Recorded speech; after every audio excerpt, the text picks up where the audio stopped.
말만 하지 말고 실천하십시오. 요한복음 12장 36절. 너희에게 아직 빛이 있을 동안에 빛을 믿으라. 우리의 삶에는 최상의 상태를 느끼는 순간들이 있습니다. 그때 우리는 만일 이렇게 항상 최상의 상태에 있을 수만 있다면 뭐든 할 수 있을 것 같다라고 말합니다. 그러나 그러한 순간들은 그 상태에 머물라고 주어진 것은 아닙니다. 그러한 최상의 상태를 느끼지 못할 때 목표로 삼고 살아갈 깨달음을 주기 위한 것입니다. 우리는 우리의 일상적인 삶을 그 절정의 순간에 계시되었던 그 기준에 따라 살 수 있도록 해야 합니다. 깨달음의 시간에 당신 마음을 흔들어 놓았던 그 감정들이 절대로 사라지지 않도록 하십시오. 또한 영적으로 얼마나 대단한 상태였던지라고 말하며 우쭐해하지 마십시오. 예를 들어 기도회 때 하나님께서 당신에게 뭔가 하라고 보여주셨으면 네, 하겠습니다라고 말만 하지 말고 실천하십시오. 박차고 일어나서 몸에 박힌 게으름을 떨쳐버리십시오. 게으름은 언제나 최상의 상태를 그리워하기만 할 때 생깁니다. 우리는 최상의 상태에 이르렀던 이야기를 합니다. 우리는 일상적인 굳은 날에도 우리가 최상의 상태에서 보았던 비전에 따라 살 수 있는 비결을 배워야 합니다. 한번 좌절했다고 해서 동굴로 들어가지 마십시오. 다시 시도하십시오. 당신이 되돌아갈 다리를 불사르고 당신의 두 발로 일어나 하나님께 헌신하십시오. 당신이 내린 결정을 재고하지 말고 단지 그 결정이 최상의 빛에 거할 때 내린 결정인지만 확인하십시오.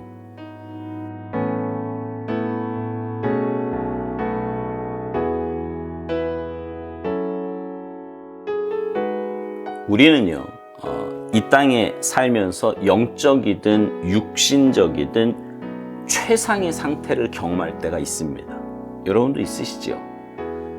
말씀을 읽거나 듣는 중에 하나님이 허락하시는 은혜 가운데 젖어 천국의 맛을 본다든지요.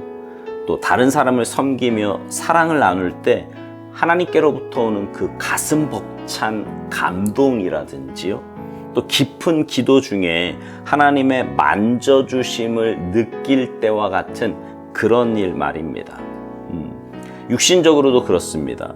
잃어버렸던 건강이 회복되거나 재정적인 문제가 해결이 될 때, 또 관계가 풀어질 때 등 이보다 더 좋을 수 없다고 느낄 때가 분명히 있지요. 그럴 때 우리는 변화산에서 머물기를 원했던 제자들처럼 그 상태에서 그대로 있기를 원합니다. 하지만 그런 상태는 그리 오래 가지 못합니다. 왜 그럴까요? 오살도 목사님은 그 이유에 대해서 이렇게 말해요. 그러한 최상의 상태를 느끼지 못할 때 목표로 삼고 살아갈 깨달음을 주기 위한 것이라고요. 다시 말해서 우리의 일상적인 삶을 그 절정의 순간에 계시되었던 그 기준에 따라 살 수 있도록 해야 한다는 것입니다. 오살도 목사님은 구체적으로 이런 예를 들어서 말해요. 기도회 때 하나님께서 우리에게 뭔가 하라고 보여주셨으면 네, 하겠습니다. 이러고 말만 하지 말고 실천하라는 거예요. 박차고 일어나서 몸에 박힌 게으름을 떨쳐버려야 한다고요. 그러면서 게으름은 언제나 최상의 상태를 그리워하기만 할 때 생긴다고 말합니다. 이건 육신적인 삶의 원리에서도 동일하게 적용될 수 있어요.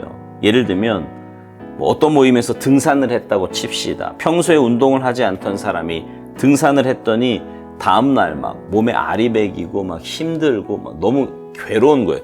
근데 하루 이틀 지나니까 몸이 더 좋아지는 것 같은 느낌이 드는 거지요. 그러면 시간이 날 때마다 등산을 하고 운동을 꾸준히 해야 건강이 유지가 됩니다. 근데 등산을 하지 않고 그때 산에 갔더니 몸이 좋아지더라 이러면서 추억만 되새긴다면 몸의 건강은 전혀 상관없는 일이 되고 맙니다.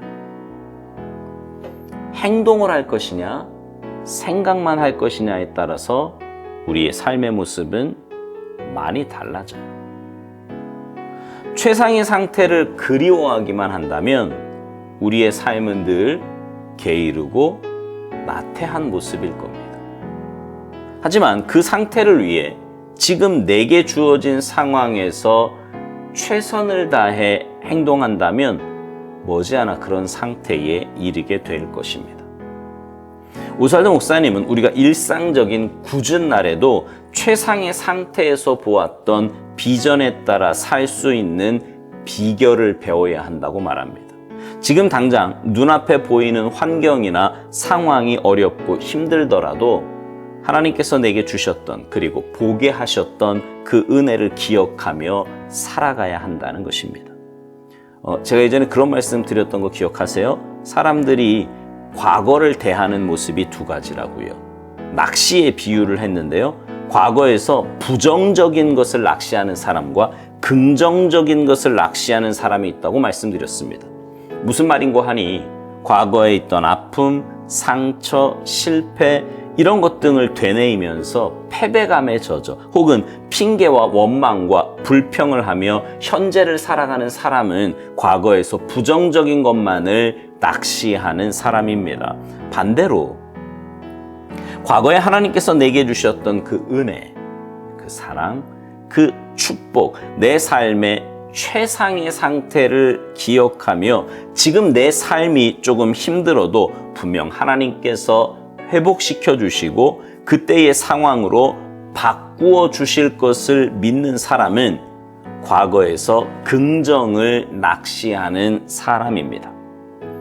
어떤 선택을 하며 무엇을 낚시하느냐에 따라서 오늘의 내 삶은 많이 달라지게 되는 거예요. 오스왈드 목사님은 묵상 마지막에서 이렇게 말합니다. 한 번 좌절했다고 해서 동굴로 들어가지 말라고요. 다시 시도하라고요.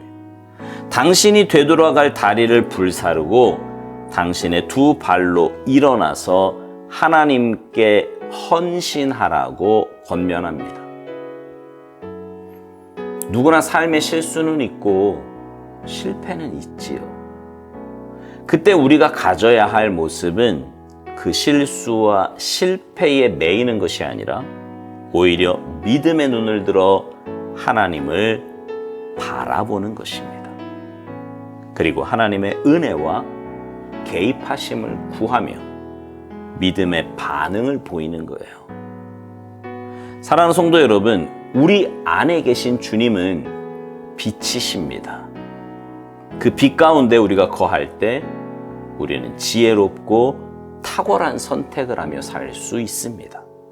그리고 그 열매는 하나님의 기쁨이 되며 많은 사람들에게 선한 영향력을 주게 될 것입니다. 그러니 여러분, 내가 지금 주님 안에서 주님과 함께 의논하며 주님과 함께 결정하고 있는지 점검하시기 바랍니다. 그럴 때 우리의 삶의 선택은 그 어느 때보다 탁월한 선택을 하며 살아가게 될 것입니다. 바라기는 여러분 모두가 믿음 안에서 말만이 아니라 실천하며 행동하며 순종하는 복된 삶이 되시기를 주님의 이름으로 축복합니다. 아멘.